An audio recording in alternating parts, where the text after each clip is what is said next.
We thought of 3 ideas. One of them was Impractical Jokers. 2 days later, we sold it in the room. The idea didn't exist 5 days before. I love how you work wrestling into this. I've been watching wrestling since a kid. I grew up with the golden era, and it was my life. I don't remember the last time I cared about something as much as I cared about wrestling from 85 to 92. I went to WrestleMania 2. What? Yes, it was a core memory. I was so jealous when you got to drink beers with Stone Cold. That was wild, and it was surreal. And he seems like the coolest guy ever. He is. Confirmed. Young me would never believe. You did a thing backstage at WrestleMania 34 with The Miz. I didn't know he was coming in. They know I'm a fan. They've been really nice to us. You've had a lot of them on the show as well. We've had Bubba Ray Dudley on the show. I have a crazy Bubba Ray story. Who's on your Mount Rushmore of pro wrestling? For me, it has to go back to... Oh man, I'm so pumped for this. Thank you for coming in. Thank you for having me. This is awesome. Just 2 wrestling fans just hanging out. I love this. Soder hit me up, said that your pod was like his favorite one that he's done in forever. And I was like, he's like, you have to do it. I'm like, sold. Isn't his Macho Man just absolutely perfect? Yeah, that dude, he's one of 3 people that I was always like would crush on SNL. You know, I wonder if he must have auditioned before, but yeah, they're missing out not getting Soder. Did you ever audition for Saturday Night Live? I did not. I almost did one time and I end up not. I don't do impressions, you know, but Soder, yeah, Soder's if you close your eyes. Oh, Macho Man sitting right here. With him, yeah. It's insane. And then he's like, oh, I got this Andre. And like, I heard it and I'm like, I've never heard of Andre. He gets it deep in the... Oh, yeah. That kind of thing. What do you mean you almost auditioned for SNL?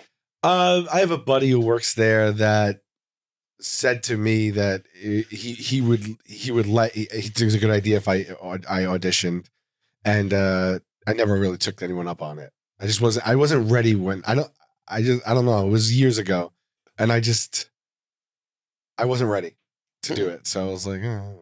Is it amazing? I don't know if it was a formal invitation, but he is someone that could have gotten it done. And I guess I don't know why, because it is the dream, right? Like for a comedian, or at least to host it. I would love to host it one day. But isn't it amazing how life worked out for you? Like, yeah. Let's say you did get SNL.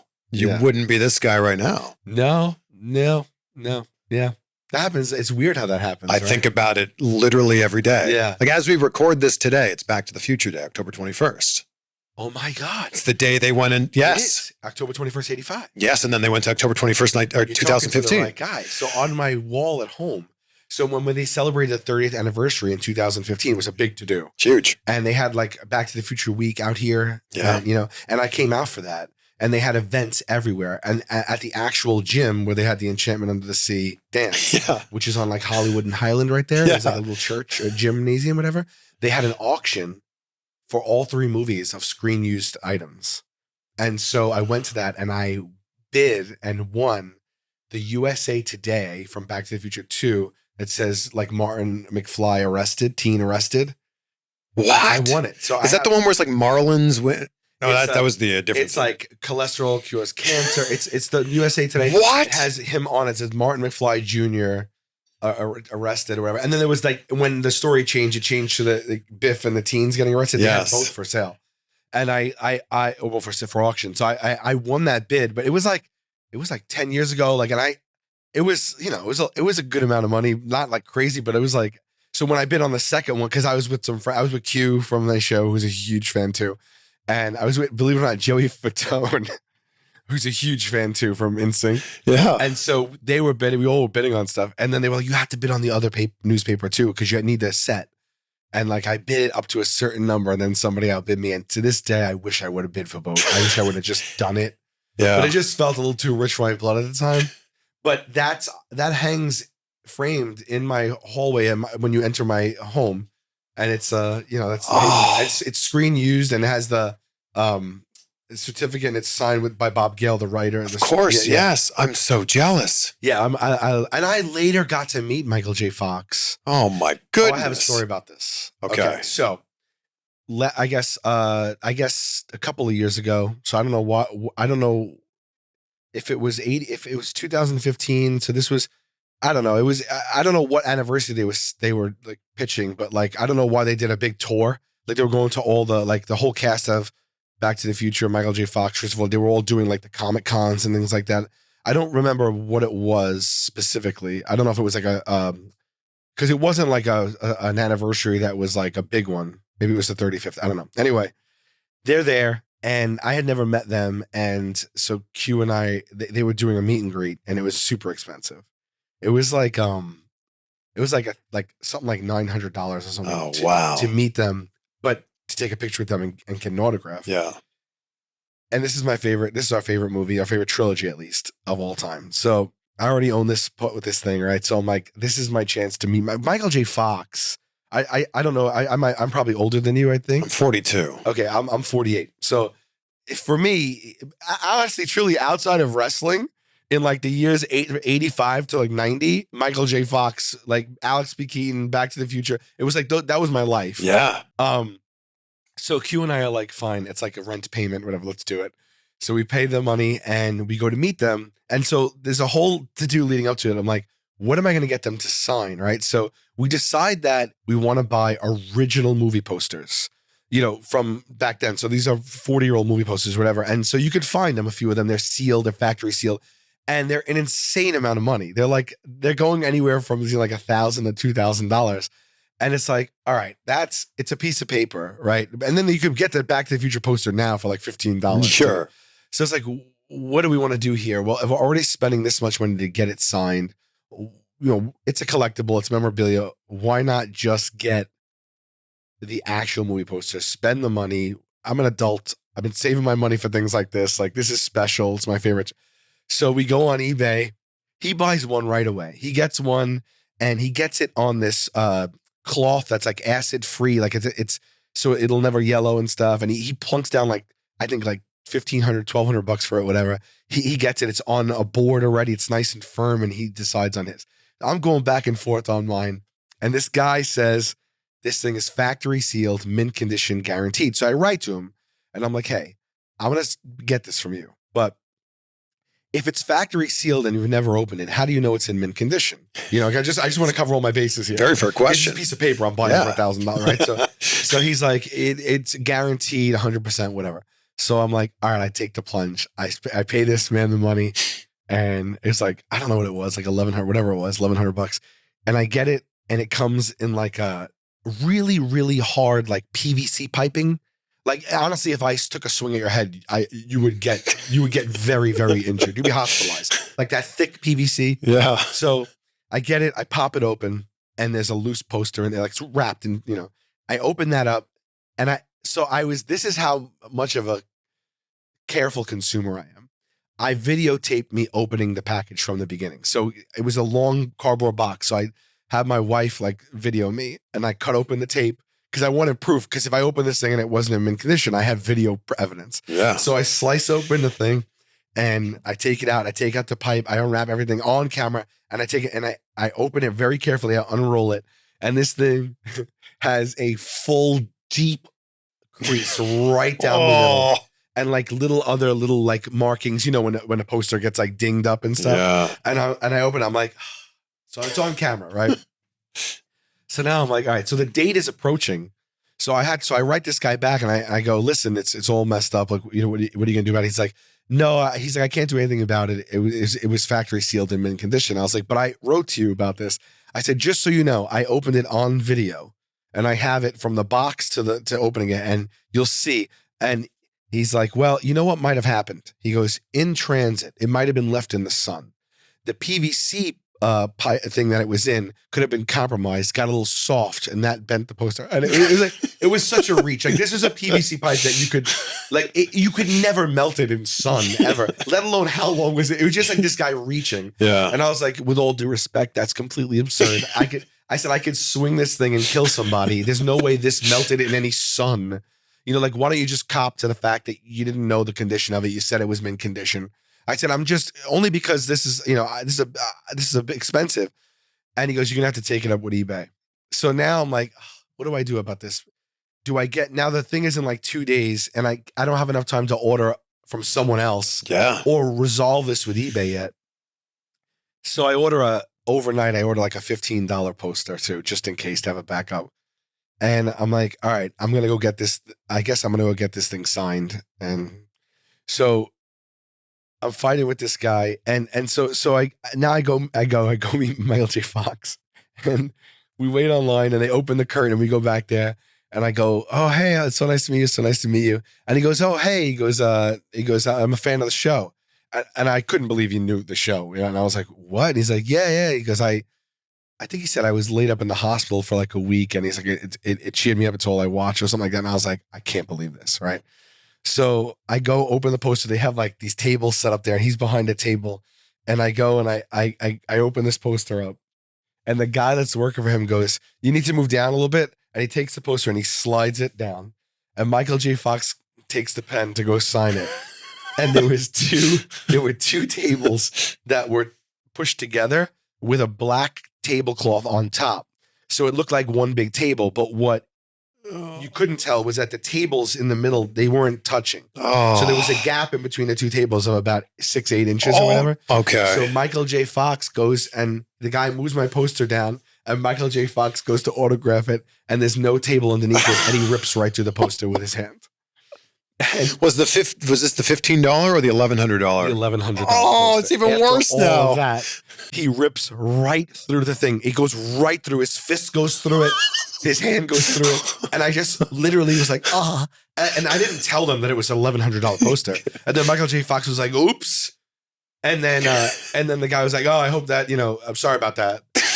And I just was like, and he moved it because I set it up perfectly. So the guy was at fault. And then Michael J. Fox was like, oh, I'm so sorry. And then he like still autographs it. And then he circles the big hole, draws an arrow, and he writes like, this is just a flesh wound, sorry. And he's writing all over the thing.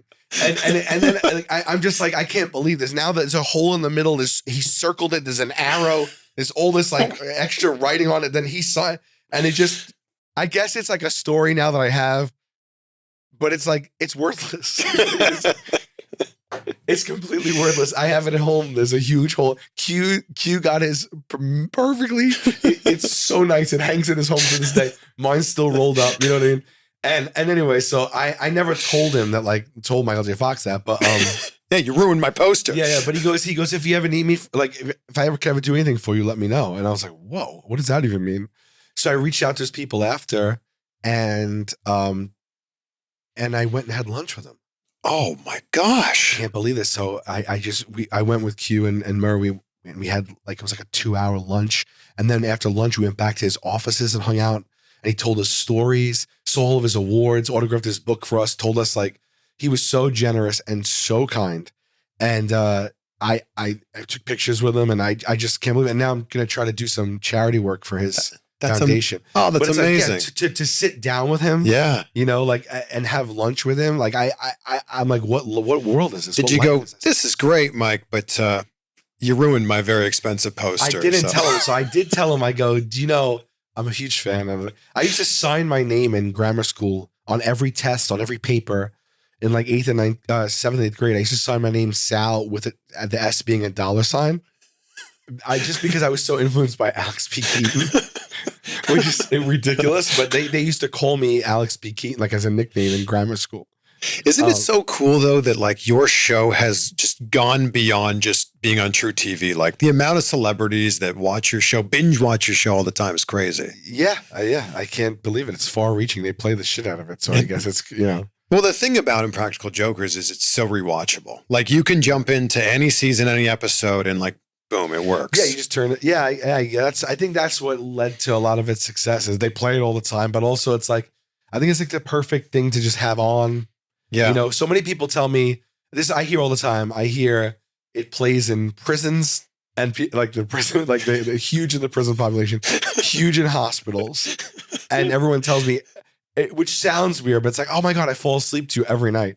And it's like, I guess prisons and hospital, they need a smile. Yeah, they need to laugh. It's the perfect thing to do. Yeah, they can't follow a narrative in a prison or a hospital. Like it's too much. But what's good is it's bite size, right? Every segment's like just a handful of minutes. Yeah, you can beginning, middle, and end. Dip out. Yeah, exactly that. So that's how people tell me. They tell me that. You know what's so funny too? I didn't realize this, but like. One time I was on a street corner and a guy pulled up at a light and he rolls down the window and he goes, "Buddy Sal." And I look again, he goes, "I love you, man." I'm like, "Oh, thanks." He goes, "Me and my wife were making love last night and your show was on in the background."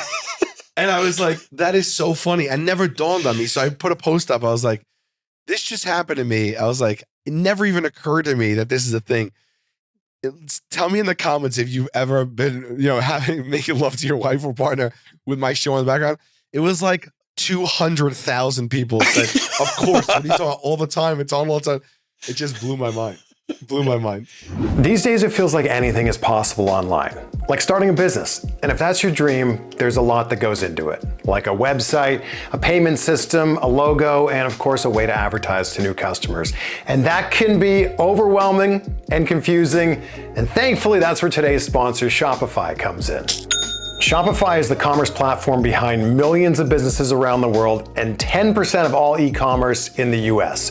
From household names like Mattel and Gymshark to the fishing company that I co-own called Woo Tungsten.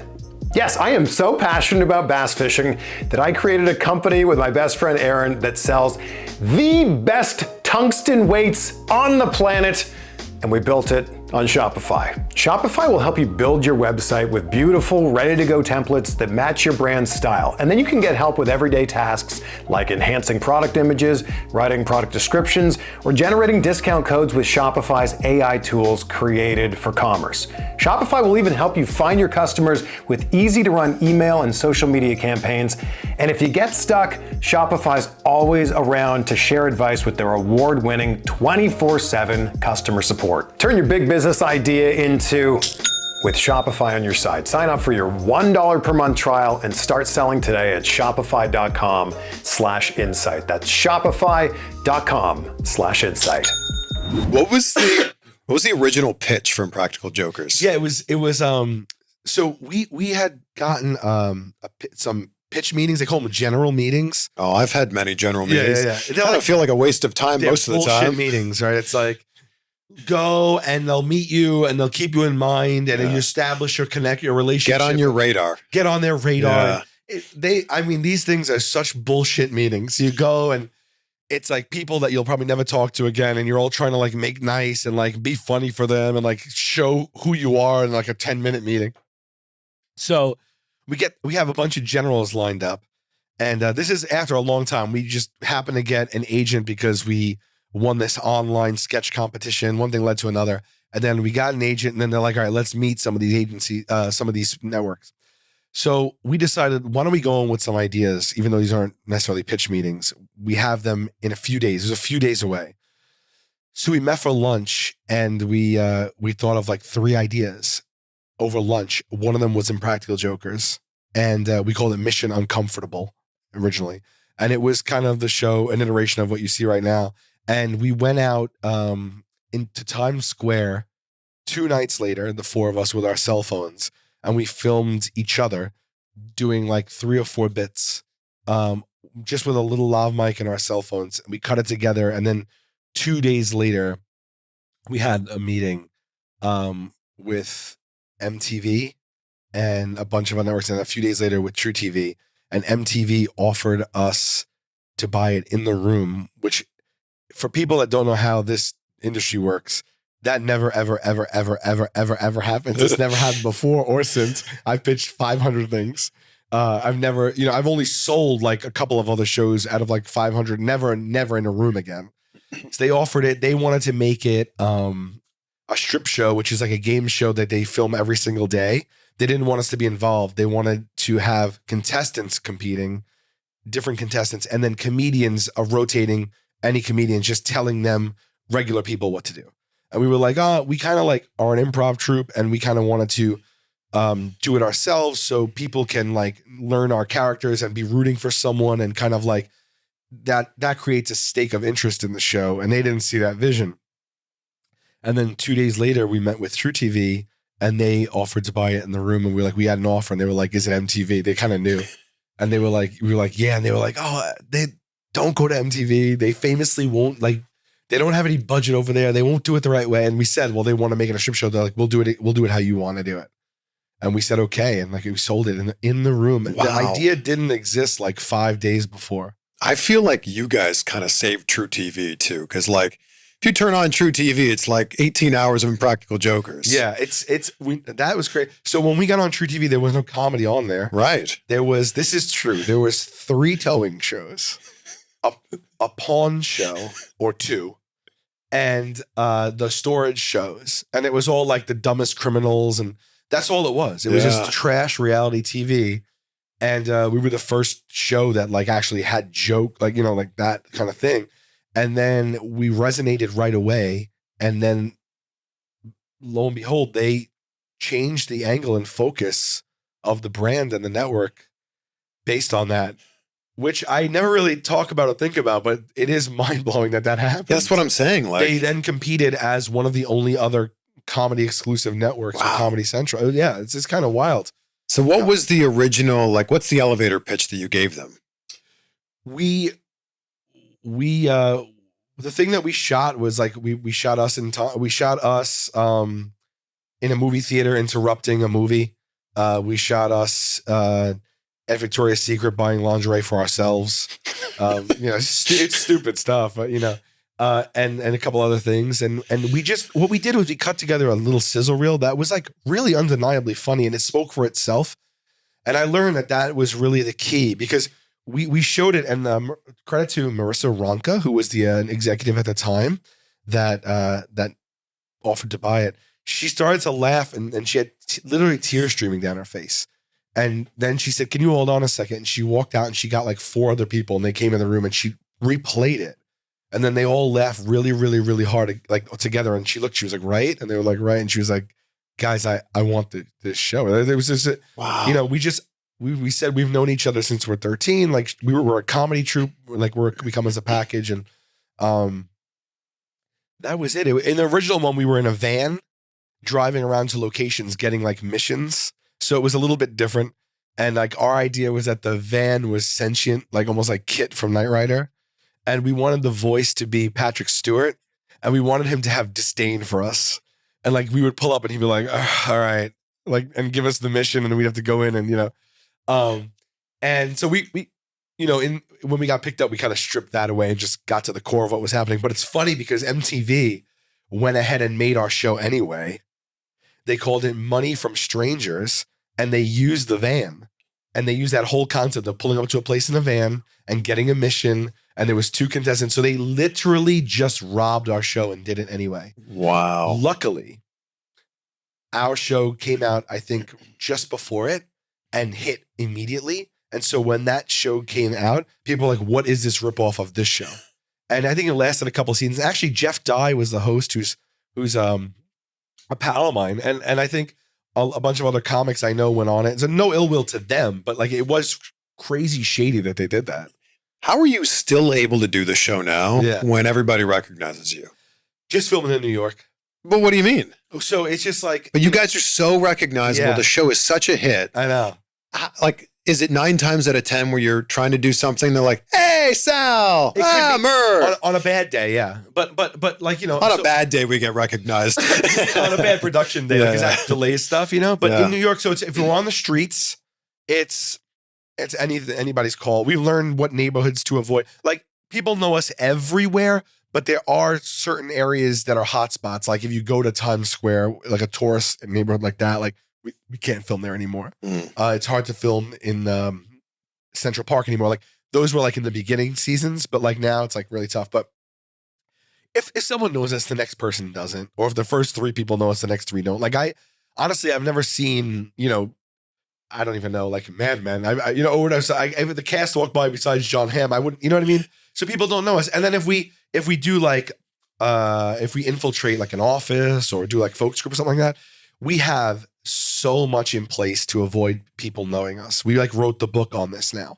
So we have a Bible. Like we as far as like, we have innovation in hidden camera between audio and video. Like our crew has been pushed to innovate because of the creative that we've done and like, and hiding stuff. And like, we have other hidden camera shows come to our people now to try to hire them or to ask how to do things because our crew has set the bar on how to do this stuff, which is wild.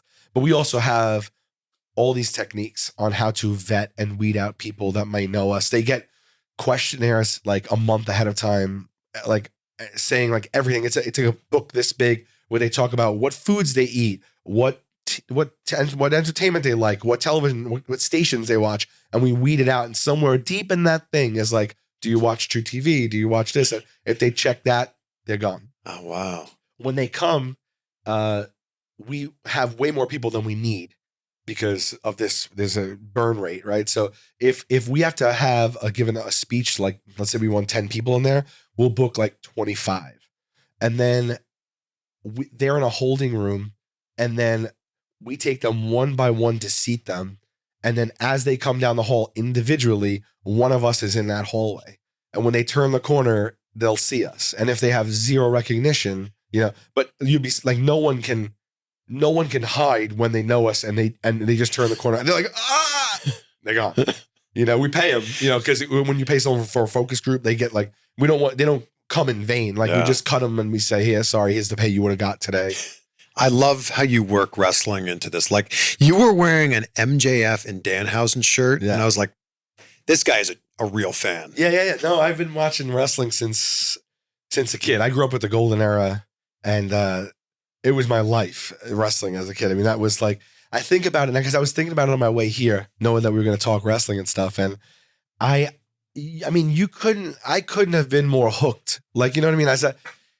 It's like, I don't remember the last time I believed and cared about something as much as I cared about wrestling from like 85 to like 92. So that's your earliest memory, like mid 80s there? Yeah. Like I went to WrestleMania 2. What? Yes. My dad, I don't know how he did this, but we got tickets to WrestleMania 2, which was I believe at Nassau Coliseum. That was the one they split up in Chicago, I believe LA, I believe. Yeah. I want to look this up because it was a heck of a card. Yeah. Our card, our main event was Roddy Piper and Mr. T in a boxing match. What? Yeah, man. Insane. I think Chicago had a battle royal, I believe, like maybe an Andre or something. I'm pulling this card up right now. It was so funny how it was done so differently back then. Like, okay, so you were at which one? Nassau Coliseum? Nassau, yeah. And you watched Mr. T with Joe Frazier defeated Roddy Piper with Bob Orton. Cowboy Bob Orton. Yeah. Oh my goodness. Randy Savage versus George Steele. Oh yeah. Oh man. Oh yeah. It's so crazy to go to wrestling events now and have been at that one. That was when kayfabe was like, it wasn't what the wrestling world is now, where everyone's just like, all right, we all know what we're watching here. We watch wrestling for this behind the scenes and in front, now it's wide open and people follow wrestling as much, we're all keyed into that. But like back then, this was everybody was all in, like everybody believed.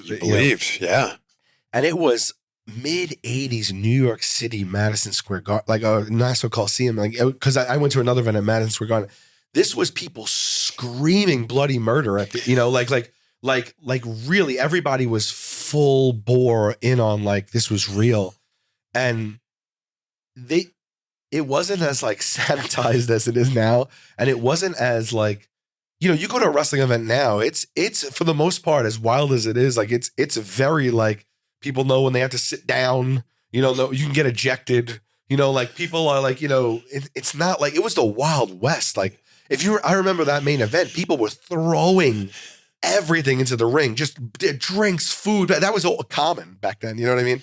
And just being a 9-year-old or a 10-year-old back then, like just people screaming and man, like it was just wild. So we were in the nosebleeds, and for the main event, my dad was like, come on, we're going to go down there. And my dad didn't really watch wrestling per se, but he knew what it meant to me.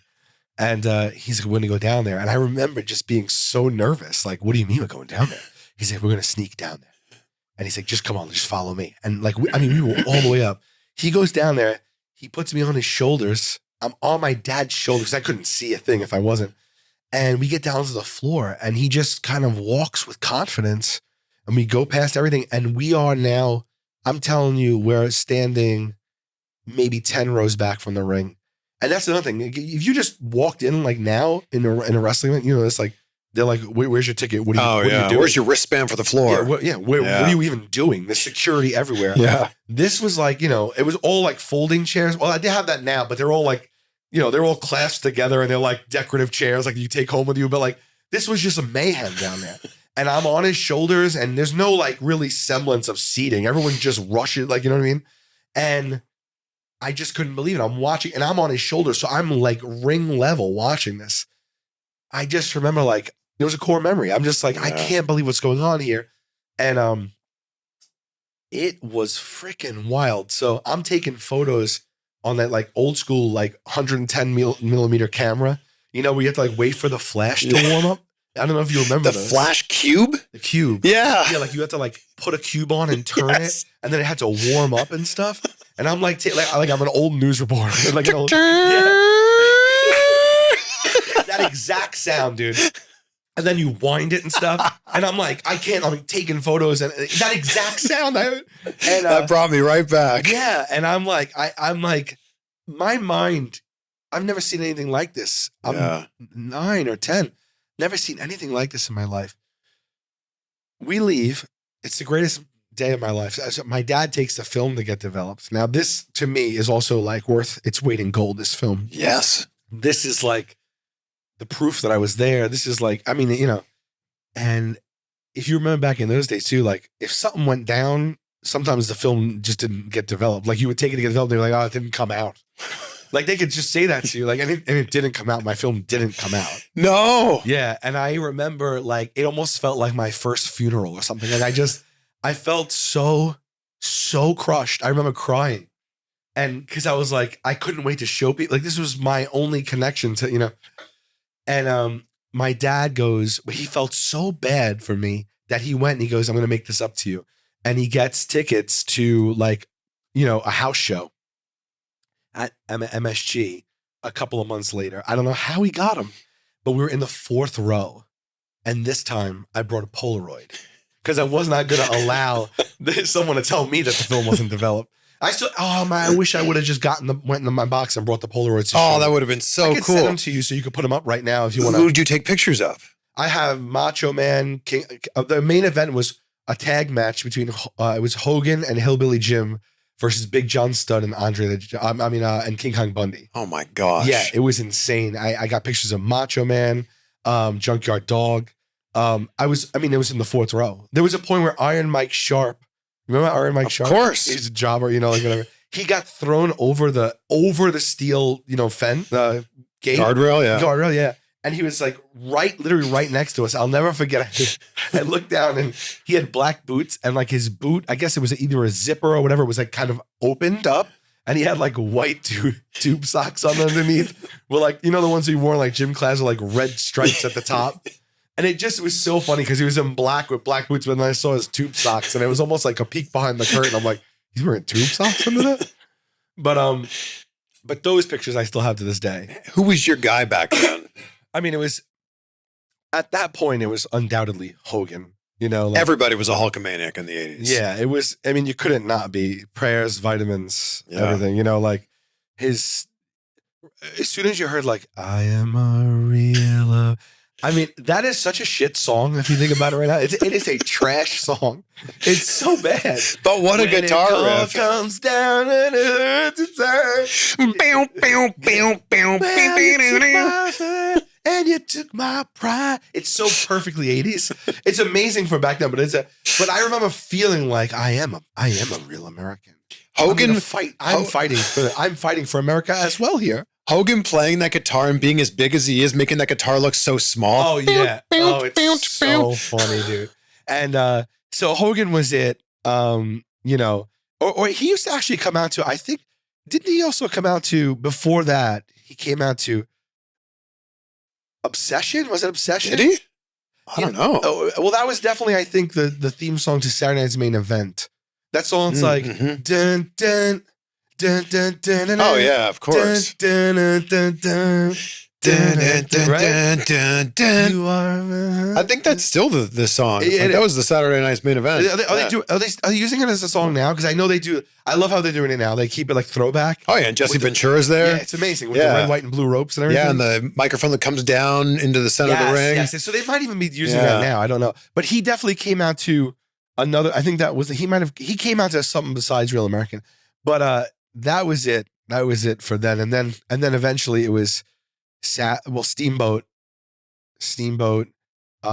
especially when he feuded with Savage and with Jake the Snake. When he got his monitor lizard to fight Damien. Like, this is the pinnacle of everything. The gimmicks back then what a were ridiculous storyline. Perfect for me. Like, that was like, like, I remember being a kid being like, oh my God, the lizard is going to fight the snake at the end, and who's going to die? Like, what a deep cut that is. Oh yeah. I mean, dude, we used to just because of Jake the Snake, we used to go out in my neighborhood and we used to go into the woods. Back then there was woods everywhere. I don't know. There was like, there was like underdeveloped. I lived in a neighborhood that had like patches of woods everywhere. We go and find these garden snakes, put them in these 5-gallon buckets with some dirt, rocks, and grass. I mean, we're probably killing these snakes left and right. But then I lived in an apartment building. So we'd hide them under the steps of the apartment building. And then we'd keep them there and collect them. And we'd find snakes. And then like, they were little garden snakes, Yeah. But we would it was because of Damien and Jake the Snake. And our parents would be like, we'd walk around with them in our jean pockets. like we just walk around with snakes in our pockets and take them out and be like, just petting them all day and everything.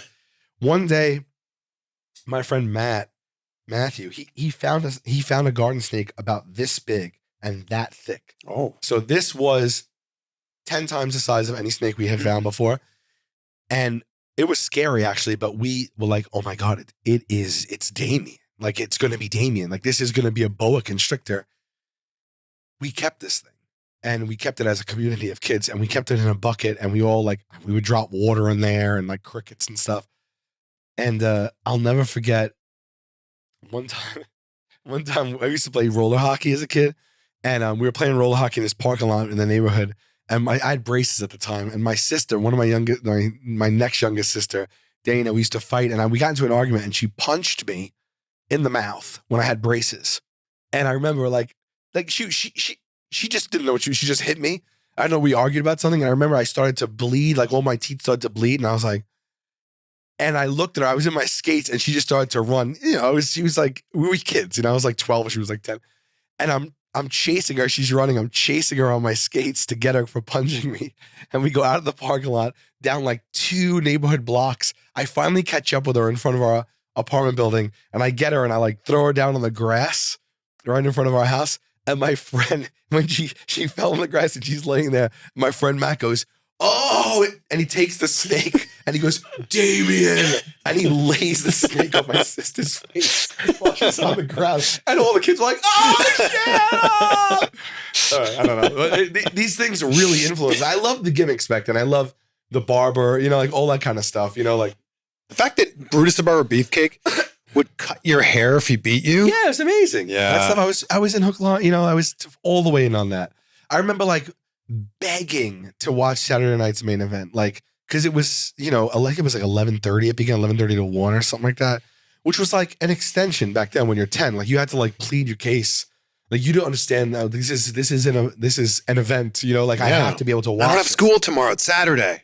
So I would have to get approval to watch those. But like I remember one time I misbehaved, and then my mom, like, right before, she's like, you're not watching it, you're going to bed. And I remember like I almost like, it was like as a comedian when you have one of your worst bombs and you can't shake it for like a couple of weeks or a couple of days, until your next kill. You know what I mean? I remember being like, I can't, my world's crumbling down around me, being like, I can't believe that every one of my friends is watching Sunday Night's Main Event right now, and I'm in bed crying. Like, I can't believe like she didn't go back on it. She let me watch it. But that main event, I think maybe it was the first or second one where Hogan lost the belt to Andre because of DiBiase and Earl and Dave Hebner, the twin referees. Oh yeah. I was watching that one at a bowling alley, believe it or not. We were out at a bowling alley in my neighborhood, and that was on and I remember that also blowing my mind because nobody knew he had a twin brother. He hadn't been on screen prior to that. Yeah. And then watching Hogan lose, and we were just like, I just never, like, I was just, do you remember that? Did you watch that live? So like, so visceral, being like, feeling betrayed and angry, and like, I can't believe this is happening. You know what I mean? And that kicked off that whole thing with like with him and Savage and then becoming a right. That was like because after WrestleMania, the Mega Powers, yeah, yes, the Mega Powers handshake because it vacated the belt, right? Man, look at your deep knowledge here. Yeah, and then after Steamboat beat Savage. Then Honky Tonk was like, that's how Savage turned face, right? Because Honky Tonk was like, I'm the greatest Intercontinental Champion. He started disrespecting Elizabeth. And that was another thing. Elizabeth was, I think, my first love of my life. Oh, first crush for so many young men at that time. Yeah, it was just unbelievable. And there was a minute where Randy Savage lived on Staten Island, where I'm from. And that got out all the time. And my aunt worked at Pathmark. And the supermarket, and he lived in New Springville, where this Pathmark was, and used to come in with her and like buy groceries. And my aunt would be like, "I saw Randy Savage today." Like we couldn't believe it. So we used to ask to go to that Pathmark, and like it was by the mall. So when we were by the mall, we used to ask our parents, "Can we just go to the Pathmark for a little while, just to hope you'd see him? Just to hope we see him." Yeah, we did, and we did. We'd wait in the Pathmark, just like hoping he'd come in. Did you ever see him? Or ShopRite? Never saw him. But yeah, but that was something. And then that whole WrestleMania like 3 to 5 was like you couldn't talk to me about anything else. I was so jealous when you got to drink beers with Stone Cold at a WWE show. Yeah. That was wild too. So he had a show a couple of years ago where you spent the day with him. And so I got a call saying he heard I was a fan and wanted to be on the show, and I was like, yes, I flew out to LA just to do it, like just for a night, just for a day, just to do it. I was like, I don't care, I'm doing it. And they wanted us to meet for the very first time on camera. So he picked me up at my hotel in a Jeep that had all cameras on it. So it was just him. So he put it was all outfitted already. So there's nobody there. Like I met with the crew ahead of time. They were following us in another car, but like he picked me up and I met him on camera. So like on the show is when I actually met him. And it was surreal. Like I'm like, this is insane. Like this is Stone Cold. Like I can't believe, because I mark out, and he seems like the coolest guy ever. He is confirmed. That's what makes it so great. Like some of the guys I'm a little hesitant to meet. Now that I'm in the public and I'm a known wrestling fan, and I go all the time and I go backstage and I've met all these wrestlers, and so many wrestlers are my friends now, which young me would never believe. Like it would be mind blowing. Like even now when I'm backstage, you never lose that. You still feel like a kid back there, like. Yeah. It's like when you watch sports now, like every single athlete is half my age, but I still look at them like, oh, I'm such a big, it's just that whole dynamic. Yeah. And I'm backstage now just being like, oh my God, I can't be backstage, But the rest of us, he picked me up. He's a lunatic. He picks me up and we're in this Jeep and we just started, he goes, I'll just cruise around and we'll talk. So I'm like, all right. So we're driving around and we're just BSing and stuff and talking about stuff, having some laughs. Out of nowhere, we're on a road and the beach is to our left. He cuts the wheel, hops the curb, goes onto the beach, and he's driving toward the ocean and he steps on the gas. And I'm just thinking, I'm like, whoa, like I'm holding onto the bar. I'm like, the top's open and everything. So, and then he just starts driving toward the water and he just steps on the gas. I'm like, I'm like, this is crazy. But I thought he was going to just hit the brakes and like he was messing with me. He didn't. He drives straight into the ocean and the Jeep turns into a boat. They failed. They didn't tell me that. So I literally was like, what the, can I curse? Yeah, you can say whatever you want. What the fuck is going on? And then we just slam into the water. The wheels go up and it turns into a speedboat. And he just starts driving around and we just start driving around in the water on a speedboat. And I was like, this is already exceeding expectations. And then we went to a gym. And I took bumps from the ring. I held the Intercontinental belt. And, he just was showing me how to do the stunner and everything. And then after that, we went to his actual brewery. In El Segundo. Had flights of all of his different beers. Oh, and literally got drunk together. He literally got tipsy. You got drunk with Stone Cold. I did. Drinking beer. That is. Drinking his beer in his brewery. Yeah. On his TV show. He was so nice. He was like, it was his first time filming in like a year or something. And it was his first episode filming this series. And he was like, I'm a little rusty. Like, so, and I was like, no. And he just was like, I love this. He's like, you were like a perfect first guest because you were so easy to talk to and you like really helped like keep it light and stuff. And I was like, please, I love you so much. How did go to you drinking beers with him I stayed in at touch Raw? with him. I love this guy so much. So I just like afterwards, I would like I sent him a bunch of steaks to his house. I'm like, thank you for having me. I sent these awesome steaks to his house. He's so cool. Like when he barbecued them up and he ate them, he would send me pictures of him eating the steaks. And Oh stuff. man. Yeah, we just like kept in touch. And I'm at a Raw and I texted him like, I'm here tonight. And he was coming out. No one knew he was there. And so it was like last match of Raw. His music hit. He comes out. It's a crazy match and everything. And of course, at the end, he's up there slamming beers, whatever. And unfortunately, it just went off air. But where I think it was at, it was either at MSG or it was at Barclays. He grabs the mic and he goes, my buddy Sal Vulcano from Practical Jokers is here. He's like, wherever you are, come to the ring right now. And I was like, oh my, Soda was there that night actually. And I was like, oh my God. So I walk to the ring and he takes me and I go right up to the gate and he's like, takes 2 beers. He throws me 2. We slam them in front of everyone and just drink them. They put it up online on socials after.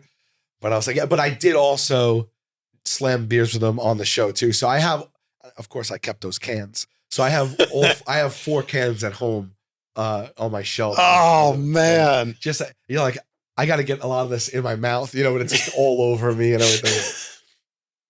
It's like it's like a make-a-wish come true. Yeah, seriously. If I had a genie lamp, that's what I would wish for, and I did it, There has been a lot of talk about VPNs among wrestling fans recently, and it's true. You can use NordVPN to change your virtual location with just 1 click so you can access content that might not be available where you live. It's fast, it's secure, and you can do it on your phone, your tablet, your laptop, any device. And that's not the only thing. They keep you protected when you're online. As you know, public Wi-Fi is a spot where hackers like to camp out to try to steal your information, but NordVPN protects you from hackers and gives you peace of mind when you're using Wi-Fi that may not be secure. Head to nordvpn.com/CVV and check out these deals they have going on right now. Just a few dollars a month gives you access to content from other locations.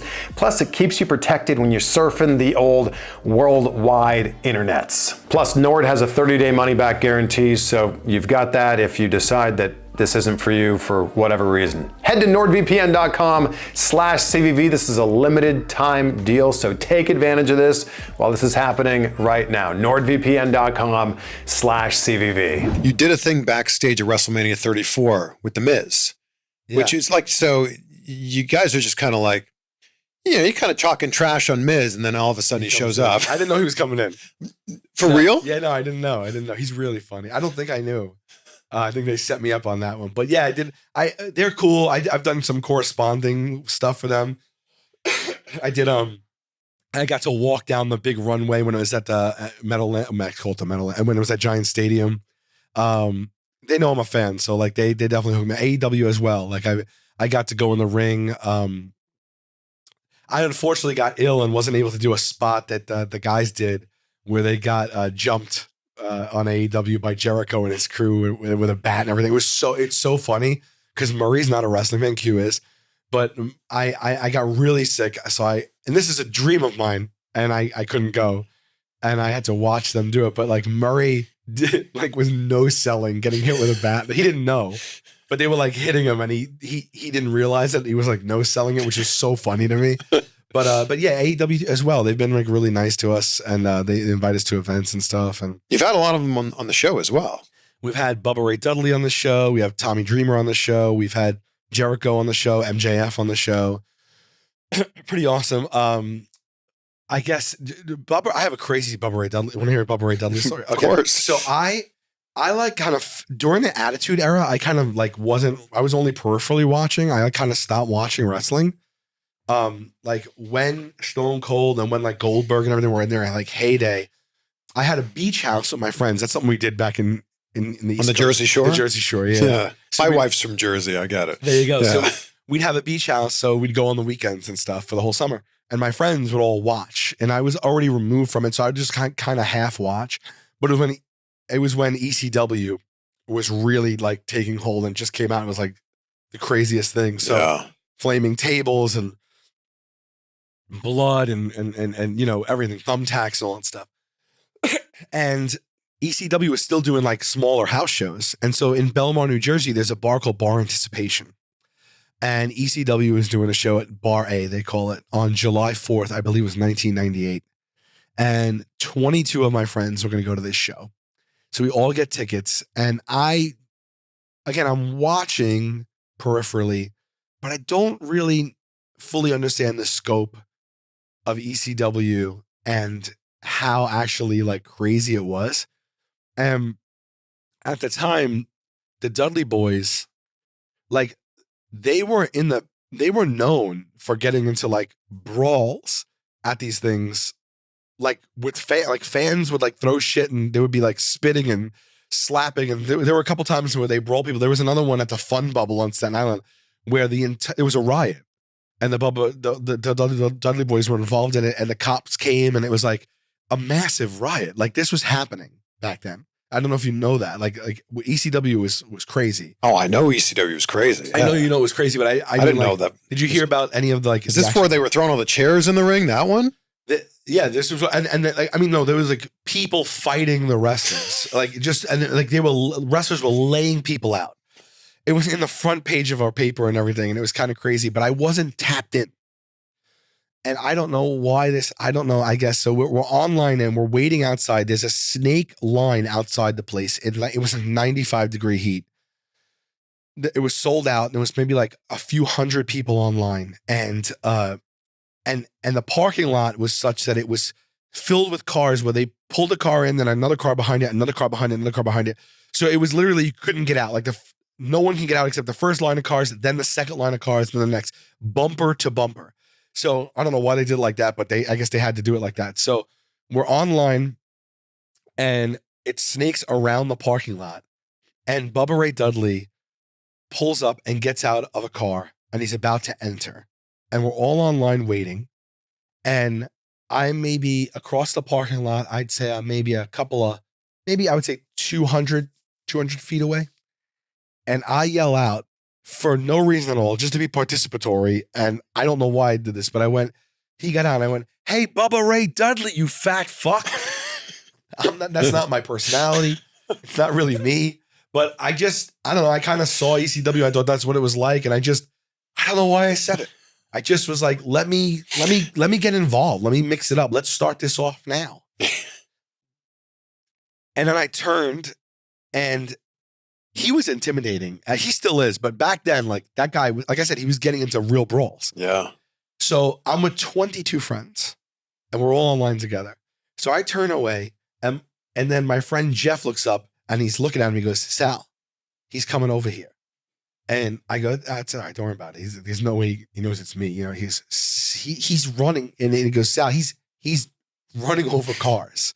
And I'm like, "Well, he's hopping the cars to come over here. He's coming right at us." And I'm like, "All right, just be cool, man." Like he doesn't know I said anything. And then I just see all my friends like, because I'm facing away from him. And I just see the look on my friends' faces, like he's getting closer. I turn around. There were stanchions with a chain, right? Connect these stanchions. I see him slide over the hood of a car, start charging toward me. He is flanked by like 3 or 4 security guards. He picks up the chain and he goes like that and rips a metal chain out of the stanchion, walks right up to me, takes off my Yankee hat and slaps me across the face with it as hard as, literally like whips me across the face with it. And I just I was in such shock. And I thought that this guy was going to take my freaking head off. And I just looked down. I turned into Rain Man, dude. He was like, "Say it again. Would you say it again? Say it to my face." And I just started going, "I'm just a big fan. I'm just a big fan. I'm just a big fan." He's like, "Yeah, say what you said to my face. You know what you said. Say it to my face." I'm like, "I'm not going to say it. I'm not going to say it. I'm just a big fan." And he had like the veins in his neck.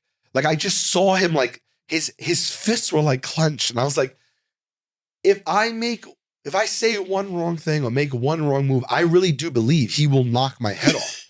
Like he was hulking over me, breathing. And he's not stopping. And he hits me again with it. And I'm like, "I'm not going to say it, man. I'm just a fan. I just was trying to be involved or whatever." And I see my friend Eddie pushing one of the security guards. They were all in yellow jackets that said security. Yeah. He's pushing one of them like this in between me and Bubba Ray Dudley, And the security guard is pushing back not to get pushed in between us.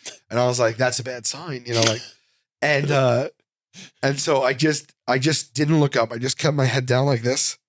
And then he's like, I thought so, you fucking pussy. He hits me one more time with the hat. He turns around and he starts to walk back. There's like 3 seconds of silence. It was something out of a movie. And then the entire line, you could hear a pin drop when this was happening. No one said a word. 400 people were staring at me.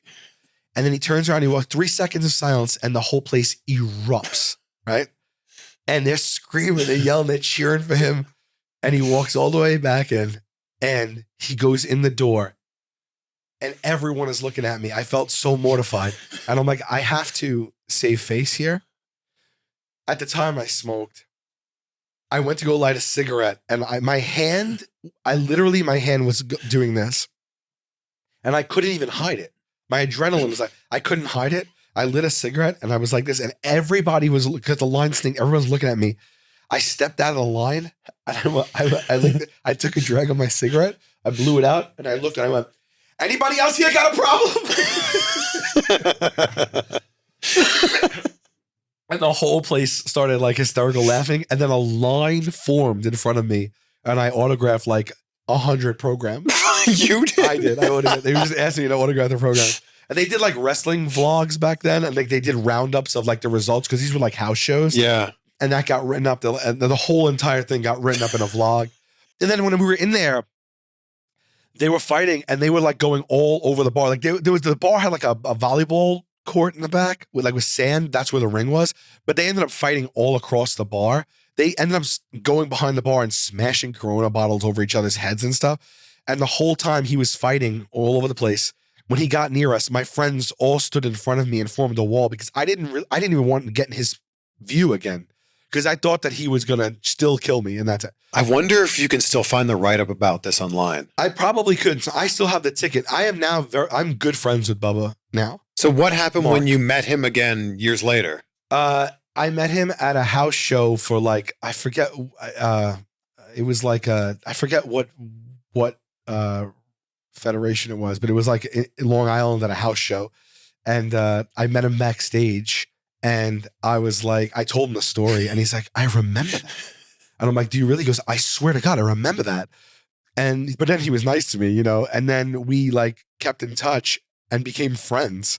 And like, he's been to my home. I've been on his show. Like he's literally a friend of mine now. He's at my house for the Super Bowl, and he had the ticket too. And to this day, every 4th of July, he puts on social media, today's the day I met Sal Vulcano for the first time 27 years ago and almost took his head off. Man, that's a great story. Yeah. When you had MJF on the show, it like was the plan for him to do chops and for it to get physical? No, not at all. I mean, MJF, I think, is a throwback for me. He's like one of the most exciting things that happened in wrestling in quite some time. And he just he's such a big wrestling fan. Yeah. Like, you gotta love when, I mean, really every wrestler is a big wrestling fan. Otherwise it's like, you just don't become a wrestler unless you're in love with wrestling. That's how it works, you know? So like, but there are friends I have that are wrestlers like Bailey or MJF that you just really respect the passion. Like, they're marks, you know, like themselves, you know? And, he just was so cool. I met him through somebody, and we got on a text chain with him, and we joked around and really liked each other. And then I met him at a show and stuff, and we invited him on, and he's great. He like, you know, he just stays him, you know, and he was really, really good, and he really played off us well, and he was definitely like healing it up. And then I don't know what happened, but it just happened that he was going to chop all of us, and he did. I took a real chop from him, and it's not good. It really hurts. Yeah, it hurts. Like, you know, one is like, ooh, man. But like, you know, you see them do it to each other 5, 10, 15 times in a match. Like, you know, you'll see Daniel Bryan or whatever, like whoever, you know, when they get like the blood, like the palm with the blood on their chest and stuff. Woo! Yeah. Yeah, it hurt, man. It hurt. He had Jericho on the show too. Jericho's awesome too. Another person that just he's a GOAT. Yeah. He's probably maybe on my Mount Rushmore, because how do you stay in a conversation like that? And 35 years in. Reinvent yourself that much. It's like, yeah, he's and he's awesome. Yeah. He's such a great dude.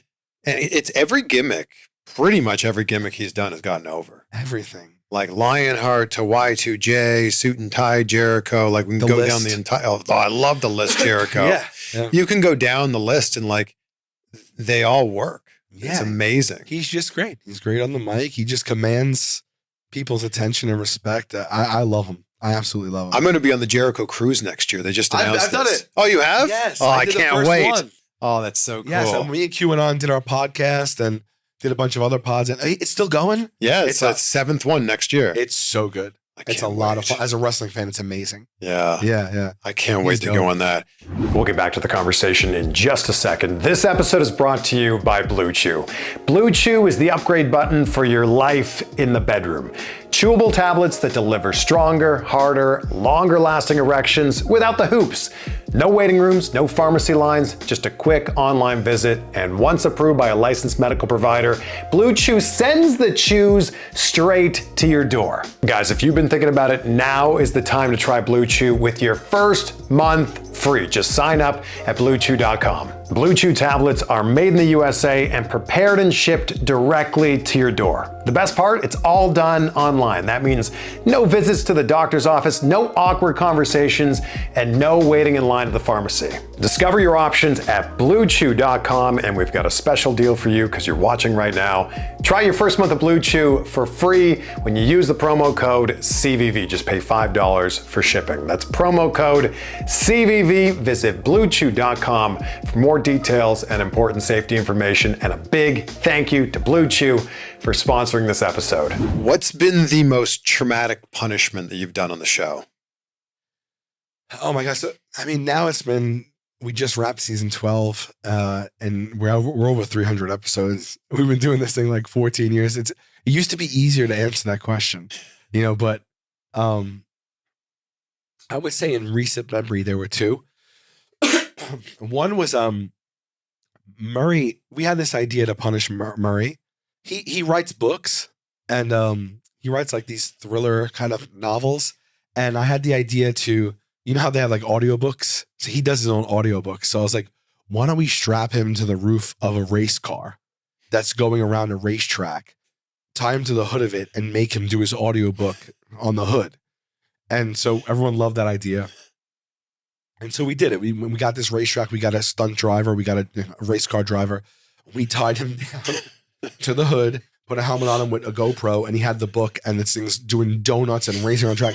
And he's reading the chapter of his book, and that's going to be his real audiobook. We're filming this thing for like 15 minutes. It's amazing. It's fun. It's exactly like we planned. Like my mouth is open. Like this guy's doing hairpin turns. The tires are smoking. Murray's screaming, and he's like reading his novel. And then the car is going like down a stretch doing like 90 miles an hour and makes a turn. And Murray flies off the hood and just goes rolling into the grass. We're like 300 yards away. And the whole crew just stops and it's like, oh my God. And everyone just freezes. And then they're like, get a medic, get an ambulance right now. And everyone just stops the cameras and starts running toward him. And I was like, oh my God. So we start just running toward him. And dude, I'm running as fast as I possibly can. It was so far away, halfway through a car pulled up. I'm like, get in. We all jump in this car and we're like flooring it to him. We jump out right before it and we're running up to him. And I hear, and he's surrounded by the ambulance and the medics. And I hear someone say, get a bird, which is, I am using context clues, use that to mean a helicopter, thinking he's about to get airlifted out of here. Someone yells out, he's not responding. He's not moving. And the feeling that I felt in my stomach was, I didn't know if he was going to be paralyzed. I didn't know if he died. I didn't know how severe this was. I had such a knot and pit in my stomach, and I charged up to him, and I'm like, he's not saying anything. I thought my friend died. I thought he was paralyzed.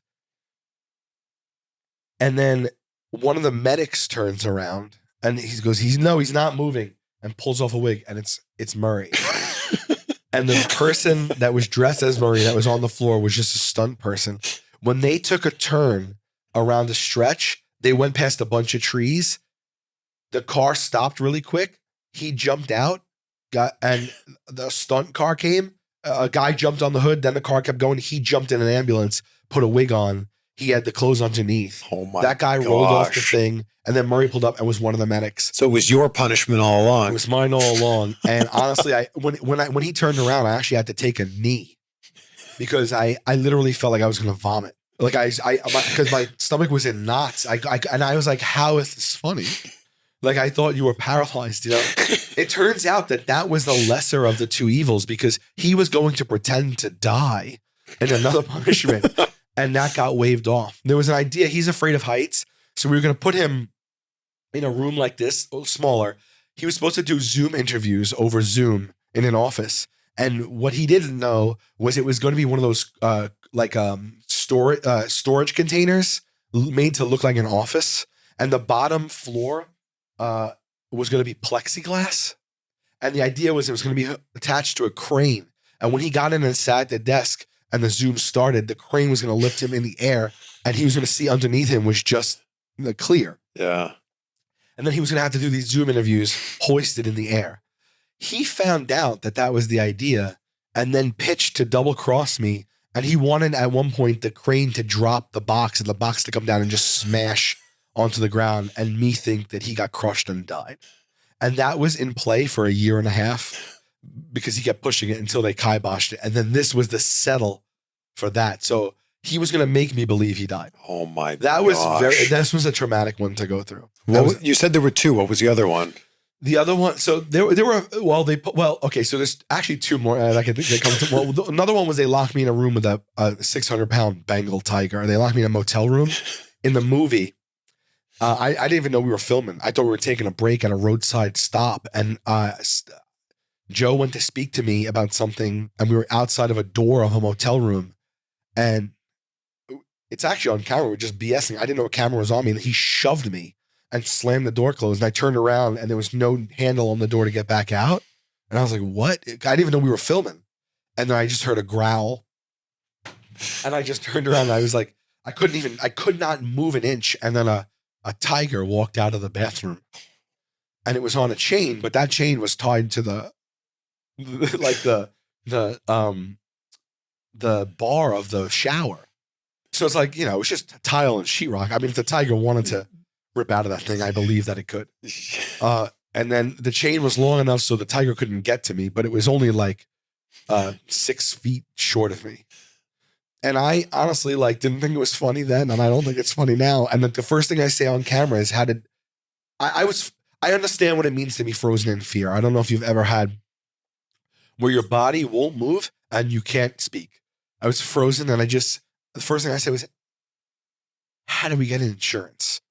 And then I don't know how they got it. And I just was like, this isn't going to be airable.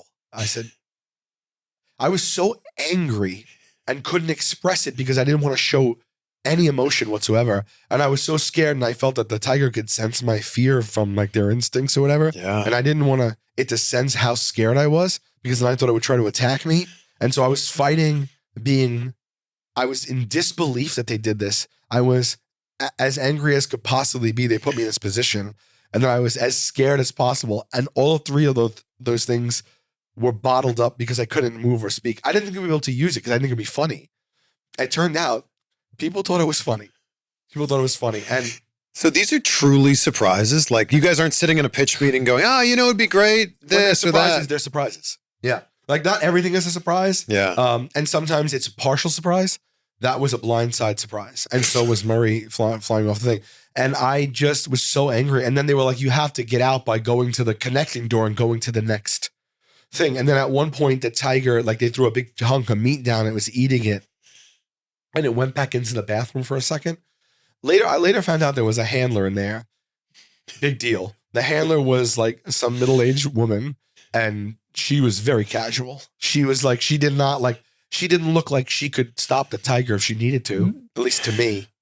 She was wearing but then I went to go get out and I went to go open the door to the next room and that door was locked. And on the door that I opened, it was a hang in there poster with a kitten hanging from a tree.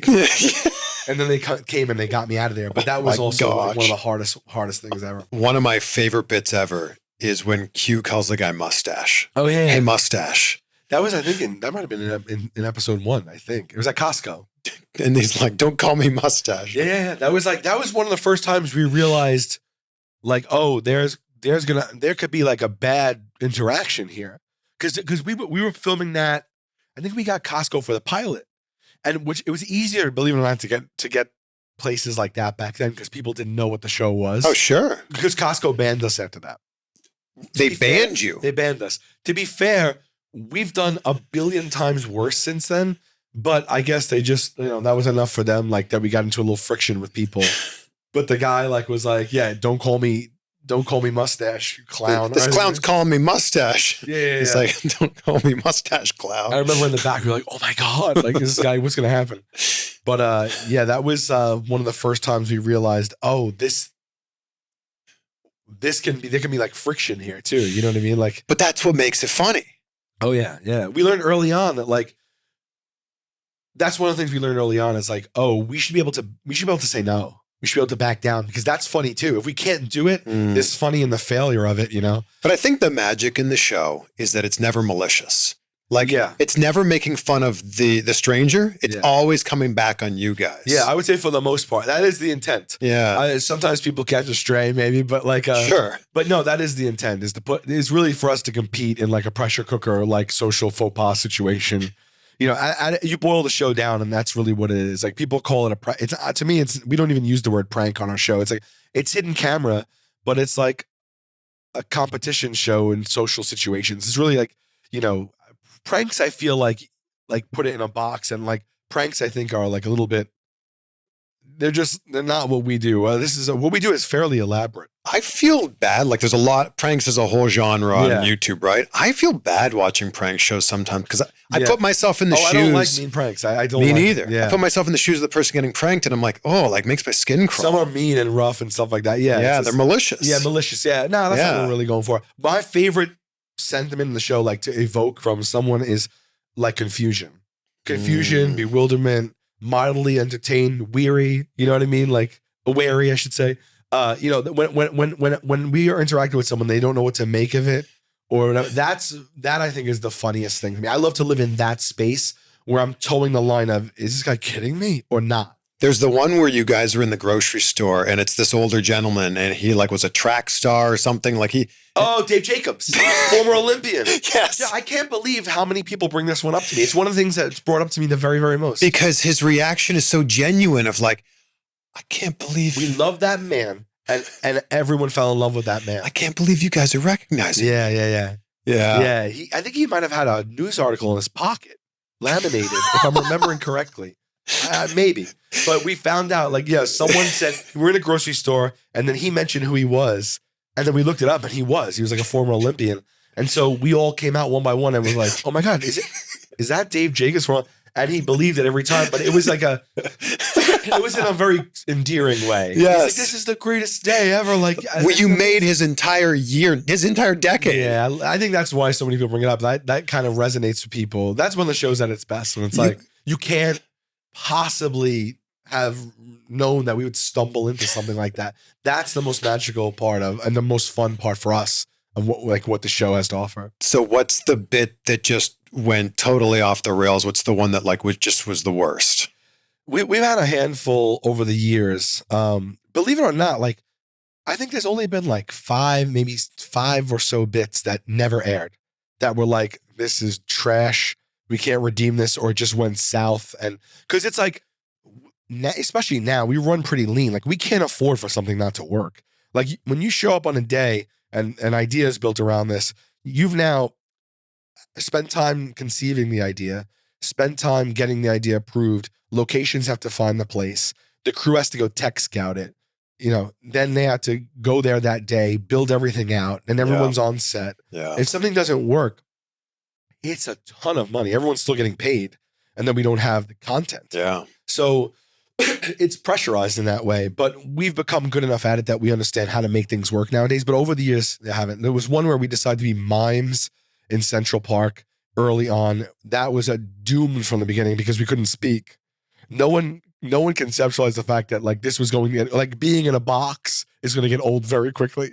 And it was like it was like a 90-degree day, and the paint was going into all of our eyes, and all of our eyes were beet red and watery and bloodshot, and we weren't allowed to speak in the bit. We canceled that. That didn't see the light of day. There's another time we had to baby talk to adults. So we're like, what's the best location?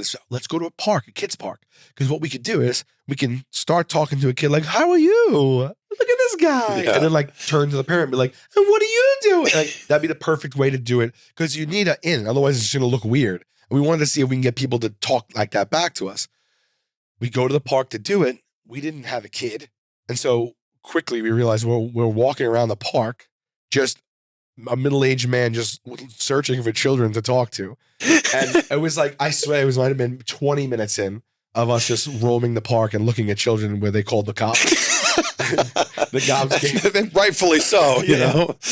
So then before the cops got there, we're like, oh, we don't have kids. People are looking at us. So then we tried to make believe like a kid was our kid, like that was already there. We'd be like, Braden, get off the thing, you know. And then someone was like, that's my kid. And then the cops came. Luckily, when the cops come, they're always like, we love the show, and they just like, we had to stop filming that day. One time, I was a cashier, and I took a photo of a woman's credit card and ID, and I just was just like, I may need it for my own purposes, and she was like, she called the cops. And they came, because I get that, because that was potential identity theft, you know. Sure. Yeah, so there are things that like just imagine that phone call. Yeah, this cashier at the shop, right? Yeah, just took a picture of my ID and my credit card. The cops roll up, and the second they got out of the car, they was like, oh. And we're just like, yeah, sorry. We told the woman like it's a joke. I'll delete it. Like no, but like she didn't want to hear it, which I get. I also get that. You know, I feel like the punishments are kind of. They're all individually set up to like prey on your weaknesses. Okay, yeah. That's what we try to do for the most part. Yeah. So what's yours? Is it phobias? At this point I have so many. I mean, I'm a germ guy. I don't like this is all old. You hate cats. Yeah, I don't. What do you have against cats? I don't like them. They violate. Are you a cat person? I mean, I like all animals. I see why people like them. I just don't. I'd attack. My friend's cat attacked me all the time growing up, and my friend Steve, cat Sebastian, and I just think they just violate personal space. I have a mark in my eye right here. You see that red dot? Yeah, I do. My sister hit me with a Malibu Ken doll when I was little, and it like scarred my eye. And like I have a phobia of sharp things or things with claw. Like, and so my friend's cat used to swipe at me all the time. And I don't like anything that could claw out my eyes. So they just rub up against you and take liberties that I don't think they should take and stuff. It's funny because if you say to someone, I'm not really a dog person, they're like, excuse me? Right. What? But if you say, I'm not really a cat person, like, yeah, no, I get it. Take all the cats. They're polarizing. It's so funny. You know? So, but if you say you don't like dogs, like you might as well say I kick babies. Yeah, exactly. You know? That was where the tiger stemmed from. It was the ultimate cat, I suppose. But yeah, that's like the final boss cat. Yeah, the final boss. yeah. So yeah, I mean they get me good. So I also don't like the last punishment I filmed of this season was season 12. This last season. So I don't like these haunted houses. Like we're coming up on Halloween time, and I just never did. I don't like it being jump scared. I'm with you. My adrenaline spikes too high. I feel like I'm going to take a swing at one of these people.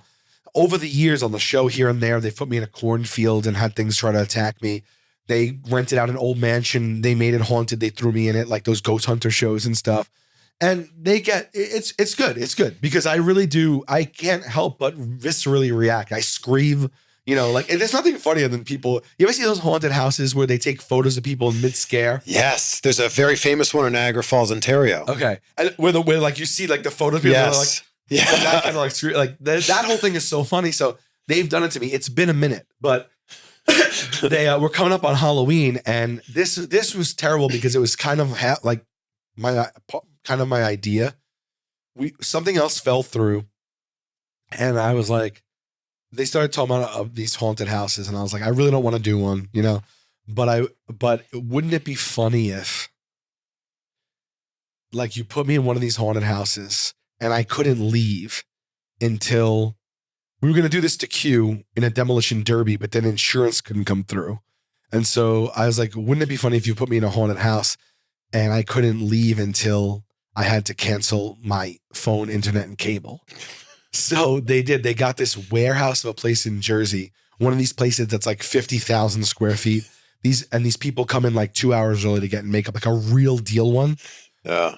And they got the service provider live on the line. I was wearing a headset at the front door of this thing, and it started.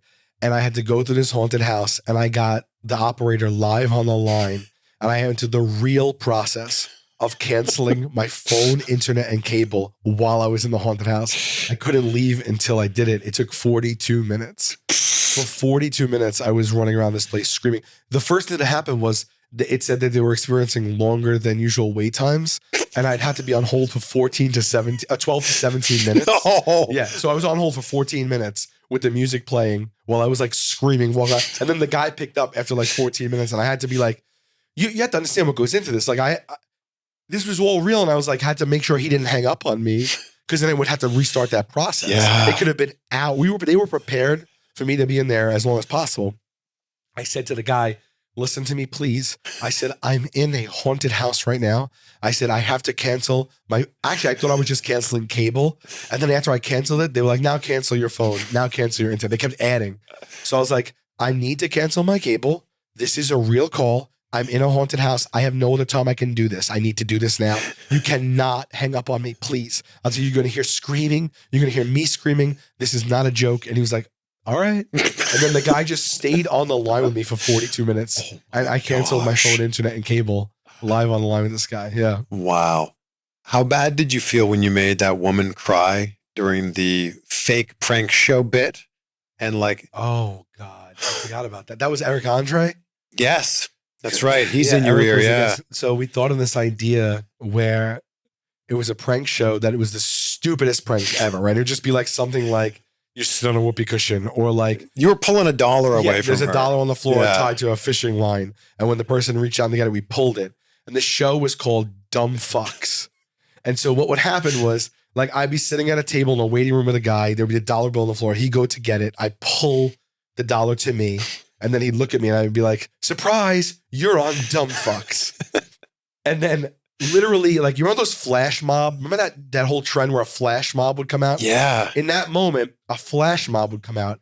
Cameras would come out with a host and confetti and a marching band and gymnasts and just crazy people and people juggling and a horn section. And they'd swarm down on these people. And then I'd literally be like, surprise, you're on Dumb Fucks, the show where the dumbest fucks get fooled over the stupidest stuff. You know what I mean? And I had to literally call it. You say that, but that really is on me, because it was so hard to do that. Even though I'm calling this person a dumb fuck, if they have any sense to them, they know that it's not, but I had to like literally do this like 3 or 4 times in a row. Eric Andre was on the show. And then then the flash mob would leave. So there would be confetti everywhere, and the marching band, the jugglers, everything, the gymnasts would leave immediately. And then all of a sudden it was just me and the other person again. And then I'd be like, had to get them to sign the release to be on Dumb Fucks after I just insulted them on camera. So we love this idea. We had this idea for years, and we finally got it approved. We didn't think we'd get it approved. Who has to approve it? The network? Yeah. So we had to like pitch it to them. These days, credit to them, because we've been on so long that they just trust us. Yeah. And if they have concerns, we assuage their concerns, but usually we can get something pushed through usually. So, but we just wanted to make sure we called it Dumb Fucks. A banner came down that said, you're a dumb fuck. And we got them to approve it. And then we made a theme song. It's so funny. It's just like, you're so dumb. You're such a dumb fuck. You're so dumb. And it's looping while I'm saying to the person. And then I'm like, would you mind signing the release? And then I did it, and this girl starts crying. And again, we never try to be mean to anybody. And I don't think I've ever had in the history of the show someone cry. And I immediately folded. I was like, I almost wanted to cry. I was like, I'm so sorry. I didn't mean anything by this. Like all that. And I didn't know what to do. I was like, I felt so horrible and then it turned out that they got this woman to double cross me, and she was an actress and she was crying on command, like she was acting. And they double crossed me and surprised me with that. But my heart sank. Yeah. Like, you don't want that. I don't want that. Yeah, of course. It's not funny to me. It's not funny. So, but they got me. They got me good. They got me good. Since you're a lifelong wrestling fan, this goes back to when you were just a little kid. Yeah. Who's on your Mount Rushmore of pro wrestlers? Yeah. It's really hard to not. It's only 4. It's almost too difficult of a question to ask. Yeah. And I don't want to slight anyone that's wrestling right now because I'm still such big fans of people now. But I have to go back to, for me, it has to go back to Golden Era when, like, these things were just like, this was just my life, and these people were like, you know, my heroes, my actual heroes, you know, and so, you know, it has to be for me. It's hard to discount Hogan. It's because he was everything. He was wrestling, you know what I mean? And so for me, like as a kid, it was Hogan, it was Macho Man, yeah, it was Steamboat, and Piper. Those are your 4? Yeah, I think so. Yeah, yeah. All from that era. Piper, I think, is probably the greatest heel of all time. Did you ever get a chance to meet him? I did. Yeah. All right, so this was much, much later in life. Oh, my Piper story is insane. He came out with a book. I think it was called In the Pit with Piper. It's probably early 2000s, maybe. And he was doing a book signing in like the Barnes and Noble in Manhattan. Me and Q were like, we have to go. Again, me and Q go to these, you know, we always try to, we're total fans, you know, we love memorabilia, autographs, all that stuff. So we go to meet Piper at this thing, and we're online waiting. We waited a while. We waited like a good hour on this line for him because he was taking photographs and autographing his book, and he was really taking his time with people. He was very generous with people. And like once we got in the store, we saw him, and he was like up on a little dais type of thing, and we were like sneaking the room. So we were watching his interactions with people. He was really taking his time. He was really like looking people in the face. Like it wasn't like a assembly line. He was like, no matter how long it took, if someone had to tell him something or a story, he listened to it. And he was with his son at the time, was there as well. And it's great to see, you know, like you love to see that someone be like exceed your, like live up to your expectations. I was a little nervous to meet him, you know, but yeah, we're online and we're waiting. We're huge fans. And we get to him, and he stands up and he walks toward me.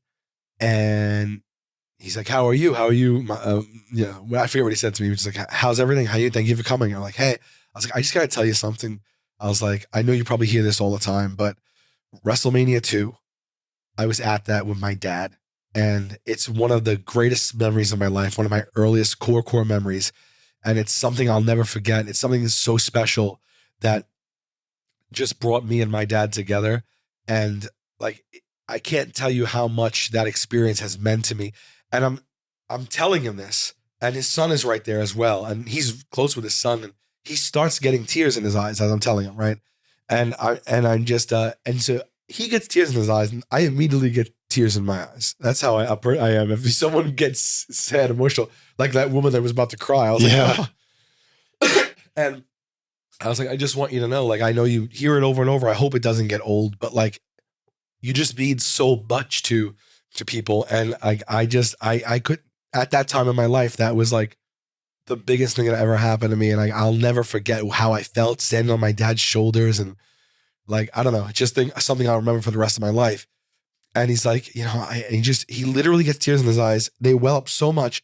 And he just grabs me and gives me the biggest hug. And I'm hugging this guy, and his son's standing there, and his son's looking at me like emotionally. And like, I swear to God, a tear like dropped down my face. And then he unhugs me and he goes, that's amazing. He's like, I have a bond with my son that's unbreakable. He's like, when did you lose your father?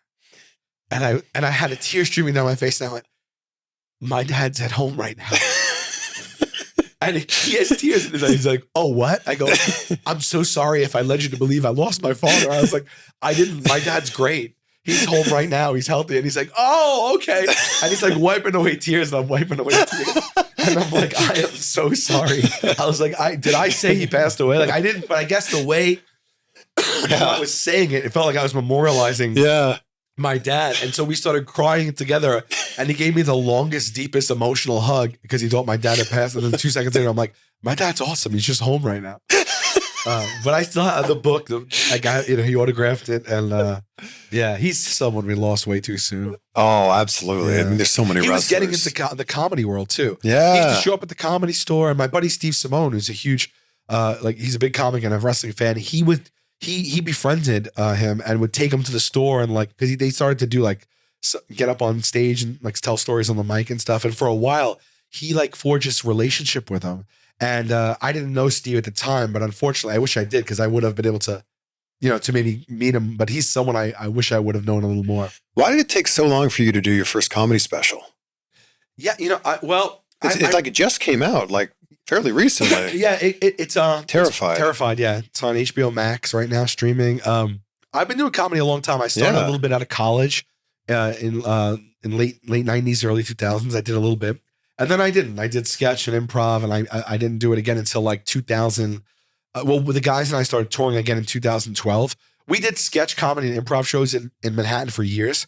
So I had writing and stage experience, and I did some stand-up.